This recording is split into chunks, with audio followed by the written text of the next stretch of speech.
lot about the possible dangers linked to vaping and e-cigarettes lately, and today we brought in the expert to help break it all down for us. Dave Peterson's here from the Lexington-Fayette County Health Department. Welcome and thank you for coming. We appreciate it. Thanks for having me. I appreciate being here. Yes.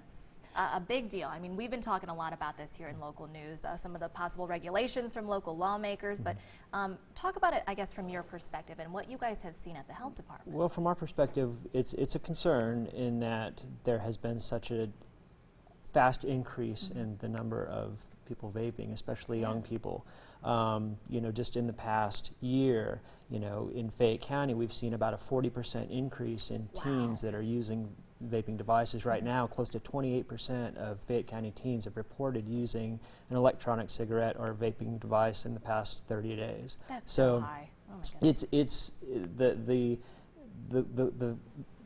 the quickness with which it has seemed to consume, you know, our youth is just it's very concerning to us. What difficulty does that present to you all when it comes to informing the public of this stuff? Because when it's happening that fast. Right. Yeah. Well, I think there's a lot of misinformation out there. I think a lot of times people, the number one thing that we hear is that it's just water vapor, which it is not. It's an aerosol. Right. It's a chemical aerosol. It's not just water vapor. And the other thing is a lot of people don't realize how much nicotine is in, you know, vaping products, or that there is nicotine at all in vaping products. And the fact of the matter is in a typical vaporizer that a teen would tend to use, like a Juul or something like that, an e-cigarette like that, a pod contains about 20 to 40 cigarettes worth of nicotine. Wow. So it's about a pack a day. So if a typical teen user might go through a pod a day, that's like a pack a day smoker as far as nicotine is concerned. So it's a lot of nicotine that they're consuming. My goodness. And how do you relay this information to, when we're talking about the generation that's using this more and more, it's the younger generation. It is. How do we get that information to them and make sure that they understand all of this? Well, you know, one of the things that the health department has done is our tobacco coordinator,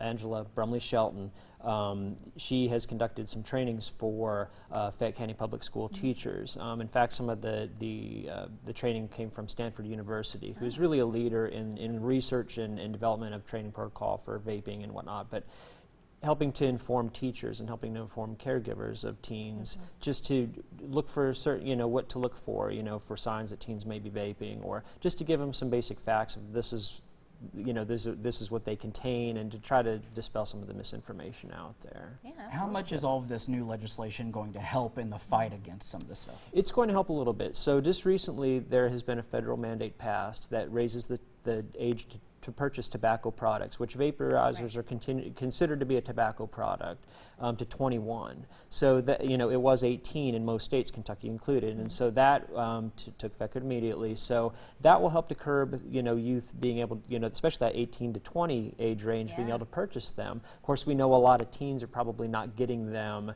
you know, purchasing them directly. They're getting them from other sources, and so I don't know how, you know, that's another barrier that will be, you know, that it will exist, that will hopefully help keep that away from, you know, help keep the market being so, you know, flooded with those products for kids. Raising the age is a good first step. It's not an absolute fix, though. Yeah. The other thing that's being highly proposed is a ban on flavors. We know that kids come for the flavors, but they stay for the nicotine, and so they're looking to try to ban flavors, except for tobacco-flavored products for the cartridge-based Juuls and things like that. Right. Yeah. If there's parents watching right now and they want some more information, how can they find it? The best way would be to go to our website. It's www.lfchd.org. Or you can call us at the Fayette County Health Department at 859-288-2446. We've got a tobacco expert there who can counsel you. We've got tobacco cessation classes. We can go and make appearances and speak to groups. And we have all of our information is all evidence-based information that we've got. A lot of resources there. Thank you so much for coming in. Thank you for having us. Absolutely.